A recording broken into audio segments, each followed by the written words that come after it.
Episode 93, Sudah Jatuh Tertimpa Tangga. Sean menutup telinganya, ia sungguh sangat kesal dengan tingkah ibunya yang terus menggedor pintu kamarnya sembari mengomel. Sean, jangan kekanak-kanakan kamu. Keluar Sean, beri mama penjelasan apa yang sudah kamu lakukan, ha? Teriak Nyonya Chandra dari luar pintu Sean. Rasanya dia benar-benar frustasi, kesal dan malu. Nyonya Chandra menunggu di depan pintu kamar Sean dengan tidak sabar. Rasanya ingin ia dobrak pintu kamar Sean saat ini juga. Sean, pekik Nyonya Chandra sekali lagi. Semua pelayan berdiri tegang melihat nyonyanya sedang marah besar. Namun tetap tak ada respon dari Sean. Pria itu justru kini menutup wajahnya dengan kedua tangannya. Rasanya dia benar-benar ingin mengakhiri semuanya. Nyonya Chandra menuruni tangga rumahnya dengan perasaan kesal. Saking kesalnya wanita parubaya itu tak menyadari langkahnya. Dia melewati satu anak tangga sehingga tubuhnya langsung jatuh terguling sampai ke lantai dasar. Nyonya, pekik salah satu pelayan hingga menarik perhatian pelayan lainnya. Keributan pun terjadi hingga membuat Sean mau tak mau membuka pintunya. Dia berjalan melewati kerumunan pelayan di rumahnya. Mata Sean langsung membulat saat melihat mamanya tergeletak dengan bersimbah darah di kepalanya. Sean langsung mendekat bersimpuh di samping Chandra. Mama bangun, Ma. Sean panik saat ibunya sama sekali tidak meresponnya. Sean mengecek denyut nadi dan napas Chandra. Tak lama, kepala pelayan datang bersama dua petugas medis. Ternyata kepala pelayan di rumah itu bertindak cepat dengan menghubungi rumah sakit. Nyonya Chandra dibawa naik ambulans bersama Sean. Sean merasa sangat bersalah pada mamanya. Sean, mohon bertahanlah, Ma. Sean akan turuti semua kemauan Mama. Sean akan menikah dengan Jessica jika itu yang Mama mau.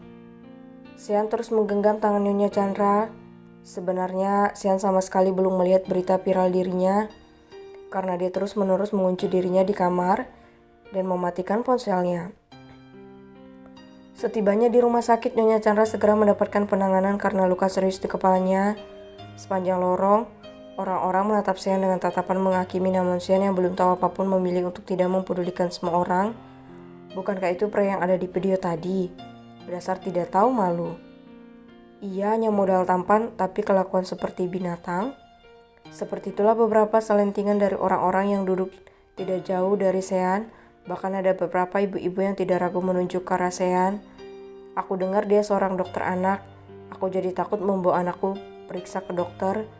Seorang ibu muda menatap Sean dengan tatapan jijik. Sean tak tahan lagi akhirnya buka suara. Siapa yang sedang kalian perbincangkan? Sejak tadi kalian terus berdengung di sekitarku seperti lebah? Tanya Sean seraya mengedarkan pandangannya ke beberapa orang yang kebanyakan ibu-ibu. Cih, kalian hanya bisanya bergunjing, gumam Sean saat tidak ada satupun orang yang berani membuka suaranya. Sean, bagaimana kondisi tante? Jessica, wanita yang digadang-gadang akan menjadi calon istri Sean, datang menghampiri Sean. Aku juga tidak tahu bagaimana kamu bisa sampai di sini. Aku tadi ke rumah Sean, aku khawatir dengan kesehatan tante karena video viral itu, ucap Jessica seraya melirik ke pintu ruang IGD. Video viral? Bio Sean tak mengerti. Jangan bilang kamu belum melihatnya, Sean. Aku memang tidak tahu, ujar Sean. Memangnya video apa? Sambungnya. Video ini, Jessica memberikan ponselnya pada Sean. Video berdurasi 5 menit yang memperlihatkan betapa Sean begitu tega menyakiti Lisa. Tangan Sean terkepal, matanya memerah menahan luapan emosi yang tiba-tiba memenuhi dadanya. Lisa, aku tidak menyangka kamu akan berbuat sampai sejauh ini. Tidak adakah cinta yang tersisa di hatimu untukku? Sean memejamkan matanya seperti ada belati yang menancap di hatinya saat ini. Seperti inikah akhir yang kamu inginkan, Lisa? Tak hanya ingin lepas dariku, kamu bahkan tega membuatku terlihat seperti seorang pecundang. Jerit batin Sean. Keluarga Nyonya Chandra, panggil seorang dokter. Jessica dan Sean berdiri bersamaan lalu mendekat ke arah dokter itu. Saya, Dok. Sean menatap dokter itu dengan perasaan yang benar-benar berkecamuk. Nyonya Chandra mengalami pendarahan di otak. Kami membutuhkan persetujuan Anda melakukan operasi, Tuan. Baiklah, ayo segera saja lakukan yang terbaik untuk mama saya. Pasti, Tuan. Dokter itu masuk diikuti oleh Sean dan Jessica. Seorang perawat menyerahkan map berisi surat pernyataan persetujuan untuk tindakan operasi. Tanpa berpikir panjang, Sean langsung menandatangani surat itu. Nanti setelah kondisi mamanya membaik, dia akan menemui Lisa. Saat ini fokusnya hanya pada kesembuhan sang mama. Sean, aku akan menghubungi kepala pelayan untuk membawakan kamu baju ganti. Apa ada yang lain yang kamu perlukan? Suruh dia membawa ponselku di kamar. Jawab Sean singkat tanpa menatap Jessica. Sean, aku Jessica, gadis yang cantik, tingginya hampir sama dengan Sean. Tidak seperti Lisa yang hanya sebahunya. Jessica berasal dari keluarga yang kaya. Bisnis keluarganya bergerak di bidang konstruksi. Jessica merupakan anak kedua, kakaknya sudah menikah. Jessica juga lulusan dari luar negeri. Gadis itu begitu sempurna di mata banyak orang, tapi di mata Sean hanya Lisa yang paling sempurna. Sean dan Jessica menunggu di depan ruang operasi. Hari semakin gelap, namun operasi yang dijalani oleh Chandra belum juga selesai.